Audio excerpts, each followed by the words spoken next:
Bonjour, bienvenue dans Instant Stress. Aujourd'hui, c'est un Instant Stress spécial consacré à la dépression, l'anxiété et la solitude. Et vous verrez qu'à la fin de cet Instant Stress, c'est lié à notre stress, notre alimentation. Alors, il faut savoir que si on parle de dépression, la dépression dans le monde, on est autour de 5% du monde est en dépression. Ça date de 2019. À peu près 280 millions de personnes dans le monde sont en dépression. En France, on est autour de 3 millions de personnes. Il faut savoir que la France, c'est le pays le plus touché en termes de dépression en Europe.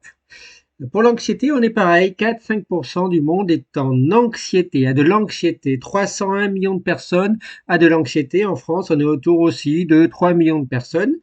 On dit que des troubles anxieux ou d'anxiété, à peu près 21% du monde aura de l'anxiété au cours de sa vie, à un moment donné, y compris en France. Et pour la solitude, ça peut être lié à l'anxiété, ça peut être lié également à la dépression.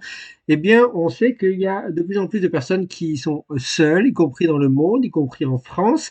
Les dernières études montrent qu'on est autour de 5-15% des ados se sentent seuls, oui, des ados, et on est aussi dans le monde à 25% des personnes âgées dans le monde expriment de la solitude.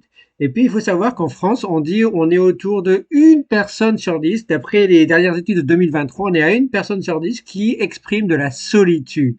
Et il faut savoir que tout ça, ça joue sur quoi? Ça joue sur du repli sur soi-même. Cette anxiété, cette dépression, cette solitude, c'est à la fois du repli sur soi-même, de la perte de lien social, des dérèglements des interactions avec les autres et des problèmes d'activité et de sortie au quotidien. Et tout ça a un effet au niveau de la santé mentale. Donc la santé mentale dans le monde, globalement, elle est en berne et en France aussi.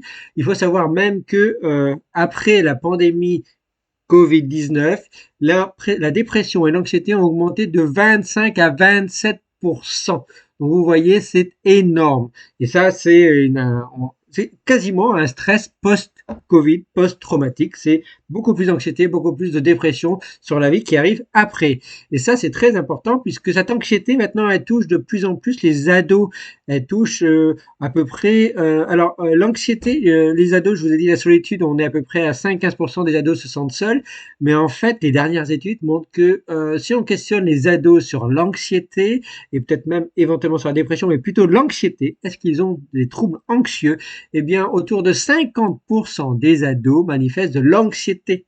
Et ça, si on cumule cette anxiété qui peut devenir de la dépression, qui peut devenir également de la solitude, euh, on le cumule à l'âge adulte. Et quand on le cumule à l'âge adulte, qu'est-ce qu'il y a derrière? Il y a des problèmes pour travailler, donc il y a une augmentation des arrêts de travail. Il y a un problème au niveau santé mentale et santé physiologique, donc il y a des problèmes il y a une augmentation d'hospitalisation. Et aussi, il y a une augmentation de la consommation de médicaments qui traitent la dépression et l'anxiété. Et ça, il faut savoir que en Europe et même en France, on est des très gros consommateurs de produits contre l'anxiété, contre la dépression. Et ça, c'est un gros problème puisque, en fait, je vous l'ai dit, c'est lié au stress. Derrière tout ça, il y a des hormones qui jouent, qui nous aident ou qui nous aident pas. C'est la sérotonine, on appelle ça l'hormone du bonheur, mais ça joue aussi sur le sommeil, l'appétit et même l'humeur. On a la dopamine. La dopamine, je vous en ai déjà parlé, c'est l'hormone qui joue sur ce qu'on appelle le circuit de récompense et donc de plaisir immédiat. On se fait plaisir, on a des buts, cette dopamine arrive. Et puis on a la noradrénaline qui joue aussi avec la sérotonine et la dopamine. Et tout ça, noradrénaline, dopamine, sérotonine, ça joue où? Ça joue sur le cerveau, mais aussi sur tous les organes. Et ça va jouer sur notre digestion. C'est pour ça que la dépression et les troubles anxieux sont associés à des troubles digestifs.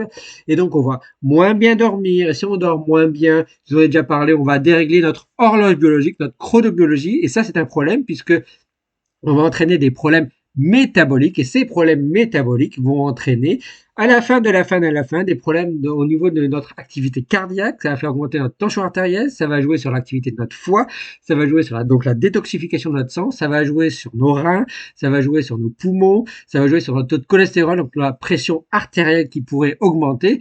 Et à la fin, ça joue aussi sur notre manière de nous nourrir. On va rechercher plus de gras, plus de sucre, et donc ça va entraîner un cercle vicieux vers surpoids et obésité et des problèmes métaboliques qui derrière ouvrent des grandes portes pour des maladies. Donc vous voyez comment la dépression, l'anxiété et maintenant la solitude jouent à la fois sur notre santé mentale, psychologique et sur notre santé physiologique, biologique, avec tout ce que je vous raconte sur le stress depuis tous ces instants stress.